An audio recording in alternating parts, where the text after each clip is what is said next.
Bernstein on this Campus Insiders Alert. Who says you can't go home again? Steve Sarkisian, 5 years removed from his time as offensive coordinator at USC, now hired as its new coach after 5 seasons at Washington and 4 bowl games during that time. John Jackson, our USC insider, has reaction. You know, when I watched him, play against, the Stanfords, the Oregons, even against UCLA, it was a situation for me that it just looked like they were outclassed just from a talent level standpoint. He won't have that problem at USC. The big question is, can he X and O in the big games, and does he have a good staff behind him, especially on the defensive side, because Sark knows offense very well. He's got to get a staff on the defensive side that is really good at stopping the spread offenses in the Pac-12. There's a whole bunch of offenses that get a ton of yards. That's going to be the real challenge, I think, to determine his success. Offensively, he'll be fine. The defensive side is a big question for me.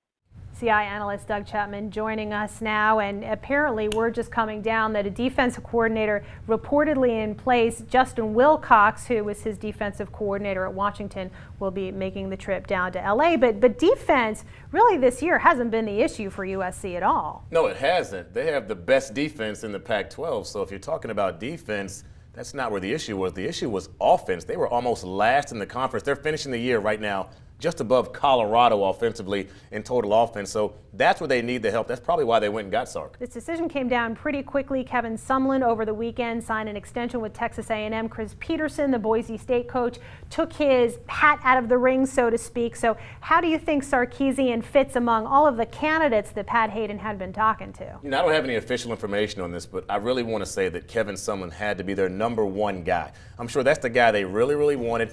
He's at the top of their list. Franklin's in there. Peterson's in there, Sark's in there. I'm not sure where they rate after that, but if you look at the body of work that Kevin Sumlin has done when he was at Houston, now what he's done at Texas A&M since they made the jump to the SEC, he's been highly successful offensively everywhere he's gone, and that's where they need the help the most, is on that side, calling X and O's and quarterback development. It's fallen off since the year 2005. It's gotten worse and worse and worse at USC. They had to get somebody there to jumpstart that offense. Probably some mixed reaction to Steve Sarkisian, because while he did take the Huskies to bowl games 4 or 5 years and really took over a team that was 0-12 behind Ty Willingham, only one 8-win season, and that was this past season with Bishop Sankey as one of the best running backs in the country. So let me ask you about this. Ed Orgeron, obviously out of the mix for the head coaching position, but do you think he is head coaching material, or do you think USC winds up retaining him and sort of providing that continuity from a recruiting standpoint? And honestly, it's not about what you and I think. We may love Coach O, but I think it's about what USC thinks. They don't see him as a guy that should be running that program. Coach O could be a head coach somewhere else, but not at a program like USC. The presidents, the ADs, the boosters, they don't feel it. That's why they went out and got someone else.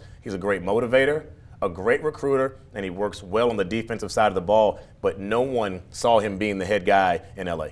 Trojans were 23-3 when Mr. Sarkisian was the offensive coordinator from 07 to 08. Plenty more reaction and analysis to USC hiring Steve Sarkisian tomorrow on the Download, 1 o'clock Eastern on CampusInsiders.com.